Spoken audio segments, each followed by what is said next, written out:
नमस्कार, मैं एम के पांडे। हमारी धारा पर आपका स्वागत है। हमारा पड़ोसी उत्तर में नेपाल। नेपाल में जो कल्चर है वही कल्चर हमारे यहाँ है। यानी भारत और नेपाल में जो सांस्कृतिक विविधता, जो सांस्कृतिक समन्वय, दोनों जगह एक ही जैसा है। सदैव से आदिकाल से ही हमारे नेपाल के साथ एकदम अपने जैसा संबंध रहा है। और सबसे बड़ी बात ये कि नेपाल आने जाने में कोई प्रतिबंध नहीं है। थोड़ी फॉर्मेलिटी है, न तो वीजा न ही पासपोर्ट, जितना चाहिए उतना घूमिए। मैं स्वयं नेपाल कई बार गया हूँ। अभी हाल ही में मैं नेपाल गया था और वहाँ को फिर से हमने देखा। वहाँ के बहुत सारे स्थान को हमने देखा, वहाँ के लोगों को देखा। नेपाल घूमने में, नेपाल जाने पे, वहाँ लोगों से मिलने में, लोगों के बीच रहने में जो अनुभूति होती है, एकदम वही अनुभूति हमारे यहाँ भी होती है।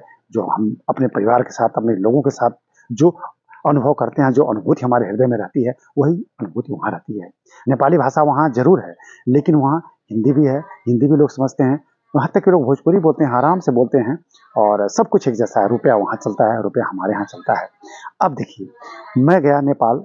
नेपाल में हमको जो खास जो चीज़ दिखी वो ये, लोग इतने हार्मोनियस, इतने प्रेमी और इतने, मतलब उनके अंदर अपनत्व जैसा भाव। वो बहुत दिन बाद हम गए थे, 2-3 साल के बाद। मुझे सब कुछ वैसे ही दिखा। कष्ट तब होता है जब राजनीतिक रूप से भारत और नेपाल के बीच में संबंधों में थोड़ी कटुता का भाव दिखाई देता है। तब बड़ा कष्ट होता है कि जिससे हमारे बिल्कुल परिवार के जैसा संबंध है, राजनीतिक रूप से क्यों इस तरह की उथल-पुथल हो जाती है। अब आप देखिए, पुराणों में नेपाल का उल्लेख है। पुराणों में जो काठमांडू के निकट से होकर नदी बागमती बहती है, उनका पुराणों में उल्लेख है, उनकी पवित्रता का उल्लेख है। गंगा के समान पवित्र, कहीं-कहीं तो गंगा से भी ज़्यादा पवित्र उनको कहा गया है।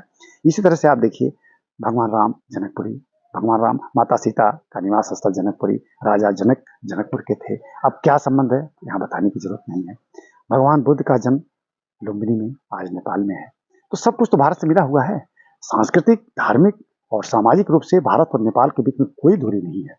और मैं अभी हाल ही में जब गया था तो मैं कई जगह घूमा और देखने के बाद, लोगों से मिलने के बाद, लोगों के प्रेमवत व्यवहार को देखने के बाद मैं बार-बार यही अनुभव कर रहा था कि भारत और नेपाल के बीच में कभी भी कोई दूरी नहीं होनी चाहिए। हमको सबसे अच्छा लगता है जब नेपाल में गए, हम दुकान पे कुछ खरीद रहे हैं, हम अपना रुपया देते हैं, वो आराम से रुपया रख लेते हैं, फिर हमको लौटा देते हैं जितना उनको लेना रहता है। यानी नेपाली रुपया और रुपये के साथ-साथ हमारा रुपया वहाँ इसी तरह से चलता है जो हमारे यहाँ चलता है। खैर हमारे यहाँ नेपाली रुपया नहीं चलता है, लेकिन वहाँ रुपया चलता है, तो बड़ा अच्छा लगता है। और हम एक देवी के स्थान पे गए थे, सुपा देवराली देवी का स्थान। यहाँ इंडिया से भी लोग बहुत लोग जाते हैं। हम लोग भी कई लोग गए थे।